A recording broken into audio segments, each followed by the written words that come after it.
स्वामी, कलयुग का मनुष्य दिन रात भाग रहा है, फिर भी खाली हाथ है।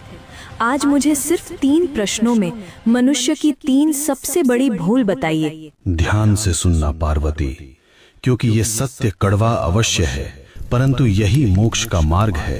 पहला प्रश्न प्रभु, मनुष्य का अपना सच्चा साथी कौन है? पति, पत्नी, पुत्र या मित्र? इनमें से कोई नहीं। मनुष्य की सबसे बड़ी भूल यही है कि वह शरीरों से रिश्ता जोड़ता है। सच्चा साथी केवल कर्म है पार्वती। जब प्राण निकलते हैं तो पत्नी द्वार तक, मित्र शमशान तक और पुत्र अग्नि देने तक साथ निभाते हैं, किंतु कर्म ही एकमात्र ऐसा साथी है जो लोक और परलोक दोनों में साथ जाता है। बाकी सब यहीं धरा रह जाएगा। दूसरा प्रश्न स्वामी, सबसे सुखी कौन है? जिसके पास धन है या जिसके पास शक्ति है? दोनों दुखी हैं। सुखी वही है जिसे संतोष है। कलयुग में मनुष्य बिस्तर खरीद रहा है पर नींद नहीं, दवाइयाँ खरीद रहा है पर सेहत नहीं।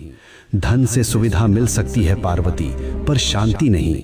जिसने अपनी इच्छाओं को वश में कर लिया वही इस ब्रह्मांड का सबसे अमीर मनुष्य है। अंतिम प्रश्न प्रभु, मनुष्य आपको पत्थर की मूर्तियों में ढूंढता है, तीर्थों में भटकता है, आप वास्तव में कहाँ मिलते हैं? मैं विश्वास में हूँ और मैं सेवा में हूँ। जो मनुष्य अपने बूढ़े माता पिता की आंखों में आंसू देकर मेरे ऊपर दूध चढ़ाता है, मैं उसका पूजन कभी स्वीकार नहीं करता। जो किसी भूखे को भोजन करा दे, किसी रोते हुए को हंसा दे, मैं उसी क्षण उसके हृदय में प्रकट हो जाता हूँ। मुझे ढूंढो मत, मुझे महसूस करो। हे नाथ, आपने मेरी शंकाओं का निवारण कर दिया। मनुष्य का कल्याण कैसे होगा? बस एक ही मंत्र है पार्वती, नेकी कर और भूल जा। कर्म करो, फल की अभिलाषा मत करो। जो मेरा भक्त है वह कभी किसी का अहित नहीं करता। ओम नमः शिवाय।